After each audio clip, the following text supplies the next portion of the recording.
According to Bloomberg, vessels from Cameroon have been involved in transporting Russian oil. 11 Cameroon-flagged tankers have called at Russian ports over the past 12 months, following the extension of sanctions on a number of companies from the United Arab Emirates in December 2023. Abu Dhabi banned Cameroon-flagged ships from its territorial waters.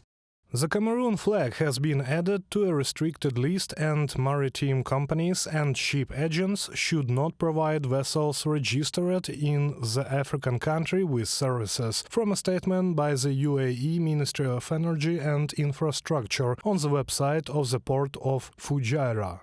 Russia has built up an impressive tanker fleet to secure oil supplies, particularly to China and India. To circumvent Western sanctions against the aggressor country, many ships fly the flags of other countries, for example, Cameroon. The shadow fleet is essentially several hundred ships that have been acquired by we don't know who for the purpose of transporting Russian oil. A very large part, probably most of the fleet, has some kind of shadowy component, whether that's insurance, whether that's who owns the ship, whether that's who operates the ship. Very often there will be something about it that is unclear. What's happening is that Russia will get its oil from its ports and take it to a bay in southern Greece, from where it gets transferred onto other tankers, which then transport the same oil all the way to the buyer countries, often China and India.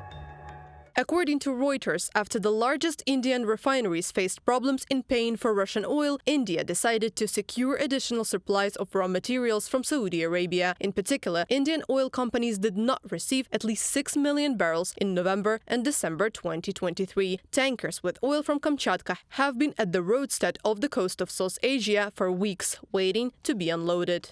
A subsidiary of Rosneft failed to open an account in the United Arab Emirates for Indian customers to pay in dirhams. As a result, Russian barrel deliveries to India collapsed by a third, to their lowest level in 11 months. In December, it totaled only 1.5 million barrels, although in May it reached 2.15 million, from a publication on Reuters. The Indian oil and gas minister said that the problem with Russian oil is not payments, but prices. Moscow has reduced discounts and refineries prefer other suppliers. For example, oil from Saudi Arabia meets Indian demands. In January, the kingdom announced discounts for customers around the world and cut the price by $2 a barrel for Asian countries. However, as Reuters writes, contrary to statements by Indian authorities, it is the issue of paying for Russian oil that remains an obstacle for Indian refineries. In 2023, Russia offered to switch to Chinese yuan payments, but this did not satisfy Indian side. In turn, payments in rupees